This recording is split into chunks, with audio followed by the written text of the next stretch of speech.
Masengenyo bila msingi huishia hewani. Unajua ya wiki hii usiulize kunani. Lisemwalo ukilikosa lisubiri liko njiani laja. Kwa kishindo cha maruhani yalimfika seneta wa Nairobi Edwin Sifuna. Aliona moshi akaficha mvuke. Na kwa kuwa moshi tomot bas kinga na kinga Oburu Odinga aliwasha moto.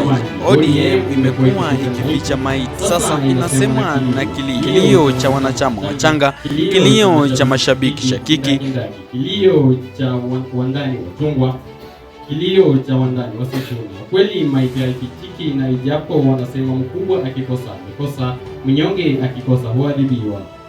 Salamu zimfikie Oburu Odinga, ajue kwamba mtenda hasahau ila mtendwa kamwe hasahau. Salamu pia ziwafikie wana UDA na nahoda wao wafahamu kwamba mzizi wa viti na haukapi kwa upanga ni matendo. Mpenzi mtazamaji, limekuwa juma zito siasani, jamii na hata kwenye uchumi, na ndio maana studioni nimejaa kukuletea yaliyojaa na kujaa. Mimi naitwa John Wanyonyi, lakini kwanza kabisa imekuwa ni wiki moja tangu tulipoagana hapa Jumapili iliyoweza kupita, bali kwa rehema zake Mwenyezi Mungu tumeweza kukutana tena tukiwa salama.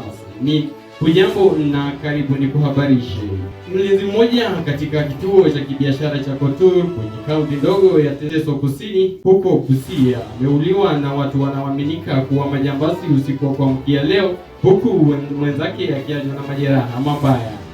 Inadaiwa kwamba majambazi waliojihami kwa panga na silaha zingine butu walikivamia kituo hicho cha kibiashara, ambapo wawili hao hulinda duka moja, ambapo wakatakata kabla ya kupelekwa katika hospitali ya Kodola Level kwenye eneo bunge jirani na Teso Kaskazini, ambako mmoja wao aliripotiwa kufariki dunia wakati akitibiwa. Kufikia hapo, mtazamaji, sina la ziada ila tu niwatakieni kila laheri. Mungu aendelee kuwalinda, Mungu aendelee kuwapigania, Mungu aendelee kuwapatia umoja na uwiano kama jamii ya Faith Home, na Mungu alibariki kanisa letu. Tukutane tena siku ya Jumapili akiredia Mwenyezi Mungu. Mimi ni John Wanyonyi.